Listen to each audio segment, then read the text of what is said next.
60-70% लोग आकर जो निर्णय करेंगे वही निर्णय सबको मानना पड़ेगा। सुप्रीम कोर्ट का जज भी उसको खारिज नहीं कर सके।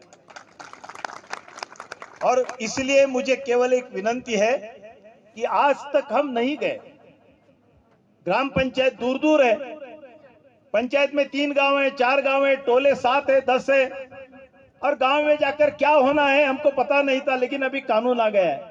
अपने गांव में टोले फलिया में आप ग्राम सभा बनाइए, 50% उपस्थित रहिए, आपका रजिस्टर अलग होगा, आपका कोष ग्राम कोष अलग होगा, आप जो उसमें प्रस्ताव करेंगे उसको सरकार मान्य करेगा, वो कलेक्टर भी मान्य करेगा, सब लोग मान्य करेंगे। और इसीलिए मेरी सबसे एक ही विनंती है कि हम सब लोग यहाँ आसपास कुर्सी पर विशेष रूप से बैठे हैं, जो पढ़े लिखे भी है, गांव के प्रमुख भी है, तो हम गांव समाज का और देश का विचार करें। हमारा व्यक्तिगत विचार छोड़ दे, मान सम्मान का, अध्यक्ष पद का सब विचार छोड़कर हमारे गांव का विकास होना चाहिए। हमारे गांव से अत्यंत गरीब जो है, जो पीछे झोपड़ी में रहता है, उसको पहले प्रधानमंत्री का आवास मिलना चाहिए। ये हम सबको सोचना चाहिए। ये अगर हम सोचेंगे तो अभी कानून से भी मान्यता मिली है, और इसलिए मुझे ऐसा लगता है कि जब कभी ग्राम सभा हम तय करेंगे, और इस कानून में ऐसा कहा है कि हर 2 महीने में आप ग्राम सभा कर सकते हैं, आप तय कर लीजिए कि हर 1 तारीख को, 1 जनवरी को, 1 मार्च को, 1 मई को ग्राम सभा होगी। एक बार प्रस्ताव करिए, उसको कोई खारिज नहीं कर सकता है। और उस गांव में आप फलिया में सहज रूप से शहर गांव की महिलाएं आ सकती है। तो मेरी आपसे विनंती है कि ऐसी ग्राम सभा में हर परिवार से 1 पुरुष और 1 महिला, वो बुजुर्ग हो या युवा हो, वो उस ग्राम सभा में जाना चाहिए। तो अपने आप 50% से अधिक जनसंख्या रहेगी, और एक बार विश्वास हो गया कि ऐसी ग्राम सभा में हम जो बोलते हैं वही सरकार करता है। और हमारे गांव के सुख दुख के, जैसे इन्होंने बताया कि हमारी रीति रिवाज, परंपरा, रूढ़ी परंपरा, डफली वाले और कोई आकर अन्य धर्मी अपने गांव के लिए नहीं, अपने देश के लिए भी खतरा है। इसके लिए भी हमारे गांव गांव में अगर हम इस धर्म संस्कृति के रक्षक बनेंगे तो अपनी देश की भी रक्षा होगी। लेकिन ये सब करने के लिए ये कौन करेगा? हमारे गांव में ग्राम सभा में हर घर से 1 पुरुष 1 महिला को उपस्थित करना, मेरा एक ही मंत्र है। ग्राम सभा में हर परिवार से 1 पुरुष 1 महिला को उपस्थित होना है। और पहले हमको ऐसी ग्राम सभा बनाने के लिए हम कौन प्रयास करेंगे?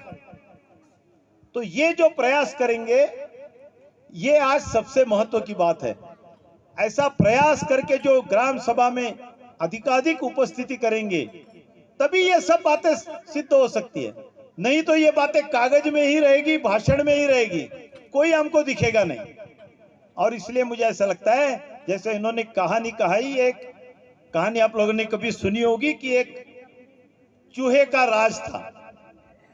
चूहा तो जानते हैं हम, चूहे बहुत होते हैं, धान अनाज खाते हैं, नीचे भी अपने जमीन के अंदर गुफाएं कर लेते हैं। तो ऐसे चूहे के राज में एक बिल्ली को पता चला कि अरे एक चूहा का राज है, हजारों लाखों चूहे हैं, चलो हम उस राज्य में जाएंगे तो अपने कोई पेट पानी की कोई चिंता नहीं है, रोज हम 1-2-4 हाथ मार लेंगे तो 2-4 चूहे में अपना पेट भर जाएगा। तो एक बिल्ली वो घुस जाती है चूहे के राज में, और जैसे ही बिल्ली आती है सब चूहे भागने लगते हैं, इधर से उधर, उधर से उधर, इधर से इधर। लेकिन इतने चूहे थे तो बिल्ली का हाथ तो कहीं पड़ ही जाता था, तो 2-4 मर जाते थे। उसका पेट भरना है कि 2-4 दिन के बाद फिर बिल्ली आती थी, फिर भागते थे, फिर वो पंजा लगाती थी, फिर 2-3। तो एक बार चूहों को लगा अरे क्या करे, तो चूहों के राजा ने एक बार सभा बुलाई, ग्राम सभा, और चला कि सब अभी अभी क्या करना है, इतना बड़ा संकट आया है, इस संकट से हम कैसे बाहर आएंगे। तब कुछ लोगों ने कुछ कुछ कहा, अलग अलग सुझाव दिए कि हम सब लोग मिलकर, बिल्ली आई तो उसके सामने दौड़ेंगे सब मिलकर। तब कुछ लोग तो बोलना बंद कर दिए, अरे कैसे बिल्ली के सामने जाएंगे भाई, हिम्मत तो कर रहे, फिर हम इधर उधर घूम जाएंगे, ऐसा कुछ कुछ बता रहे थे। एक चूहा खड़ा हो गया, वो बोला मैं बताता हूं।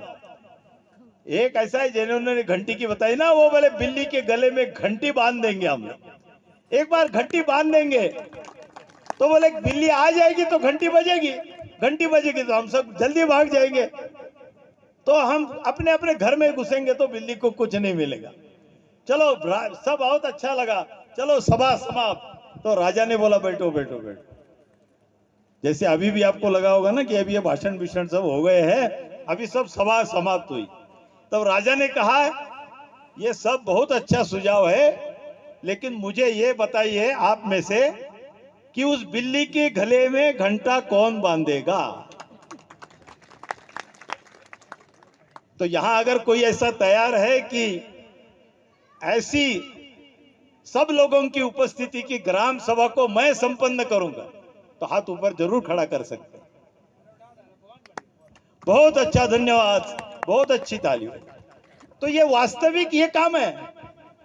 नहीं तो किसी को लगता है कौन क्या बोलेगा, वो क्या बोलेंगे, लेकिन ये गांव समाज के हित के लिए, देश के हित के लिए, अपने गरीब समाज के भाई बहनों के लिए हित के लिए शराब की बंदी है, अपनी धर्म संस्कृति की रक्षा है, ये सबके लिए यही एक महत्व का है।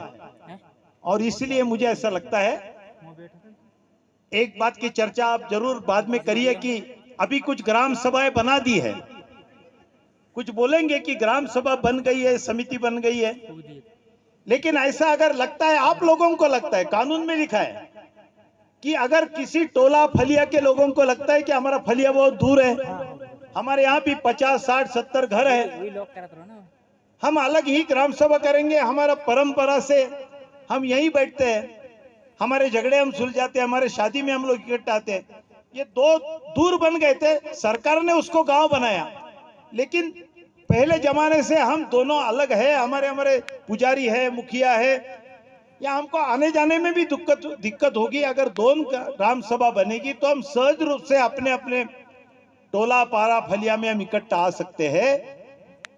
ऐसा अगर लगता है तो ये भी आप जरूर विचार करिए। तो कम क्षेत्र की, कम जनसंख्या की ग्राम सभा सहज हो सकती है, जिसमें 50, 60, 70% उपस्थित रहेंगे, तो ही ये कानून के सारे नियमों का पालन होगा, नहीं तो वो पालन नहीं होगा। तो इस दृष्टि से आप लोग जरूर इसका विचार करें। और जैसा मैंने बताया कि एक ही बात को याद रखें कि अभी हमको जागरूक होना है, हमको ग्राम सभा में जाना है, ये एक निर्णय करें, और ग्राम सभा में हर परिवार से एक पुरुष एक महिला उपस्थित रहेंगी, ऐसा उस गांव के युवा लोगों ने और जागरूक जनप्रतिनिधियों ने, समाजों ने तय करना। मुझे ऐसा लगता है कि इतनी बात भी अगर आज की सभा में हम सब लोगों ने तय किया, क्योंकि ये कोई भाषण सभा नहीं है, किसी को वोट लेना नहीं है, किसी को चुनकर आना नहीं है। सैकड़ों साल से परंपरा जो हमारी आस्ते आस्ते खत्म हो रही है, इसमें एक बात केवल और बता के मैं पूरा करता हूं, जो इन्होंने याद दिलाया था जंगल का। इसमें हमको सामुदायिक वन जंगल का अधिकार भी मिलता है। मतलब हमारे पास अगर 50 हेक्टेयर का, 100 हेक्टेयर का जंगल है, उसमें हम आंवला लगा सकते हैं, हर्रा बहरा बांस है, जड़ी बूटी लगा सकते हैं, ग्राम सभा काट कर उसको बेच सकते हैं। आज तक ये नहीं था। ये पेशा कानून में है कि लघु वनोपज का मालिकाना अधिकार है, और ये लघु वनोपज में बांस भी आता है, तेंदु आता है, केंदु आता है, सब आता है, अभी तेंदु पत्ता भी आता है। अभी गढ़चिरौली में ऐसे 200 गांव हैं, वो पहले उनको 5,000, 6,000 रुपए बोरी मानक मिलता था, अब वो मेंढा लेखा के 25 गांव ने मिलकर महाग्राम सभा करके तेंदु पत्ता का टेंडर निकाला। इस बार उनको 11,000 रुपए बोरी मानक मिला, आप जाकर देखिए। उसी प्रकार अपने यहाँ कुंडम में कुछ लोगों ने शुरू किया है, जबलपुर के पास 10-15 गांवों ने बोला कि हम तेंदु पत्ता बिक्री करेंगे। तो गांव के लोग अगर इकट्ठा कर करेंगे तो जो बीच के बिचौलिया है, जो शासन की भी रचना है, वो डायरेक्ट व्यापारी पैसा ग्राम सभा को दे सकता है। इसके लिए हमको गांव के लोगों को सक्षम बनने की आवश्यकता है। 5, 10, 20 गांव मिलकर महाग्राम सभा भी बना सकते हैं। तो ये सामुदायिक वनाधिकार के लिए प्रत्येक गांव ने, छोटे छोटे टोला फलिया ने अपना जो आसपास का परंपरागत जंगल है उसका नक्शा निकालकर एसडीएम को आवेदन देना है। उसकी प्रक्रिया आपको पैसा कोऑर्डिनेटर के माध्यम से मालूम होगी, उसके प्रक्रिया के फॉर्म वगैरह भी उनको उपलब्ध कराएंगे। तो इस दृष्टि से पैसा गांव अगर होगा, उसका सामुदायिक वन संसाधनों का अधिकार मिलेगा, तो उसके आधार पर हम अपना एक स्वावलंबी स्वाभिमानी अपना गांव फिर बना सकते हैं। इस दिशा में हम सब लोग सोचे। इतनी बात को बताते हुए आप बहुत घंटों से यहाँ बैठकर हम सब मिलकर जो भी चर्चा की है, वो अगर प्रत्यक्ष रूप में आएगी तो ही मुझे भी आनंद होगा, प्रकाश जी को भी आनंद होगा, डॉक्टर जी को भी होगा।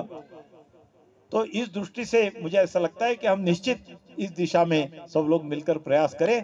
फिर से एक बार मौका दिया, इसलिए मैं आप सब आयोजकों का, विशेषता यहाँ की जो समाज है, अलग अलग गौड़ समाज भी है और भी समाज है, भारिया भी है, सबके भारिया प्राधिकरण की पूर्व अध्यक्षा और बाकी सभी लोगों को मैं फिर से एक बार धन्यवाद देता हूं।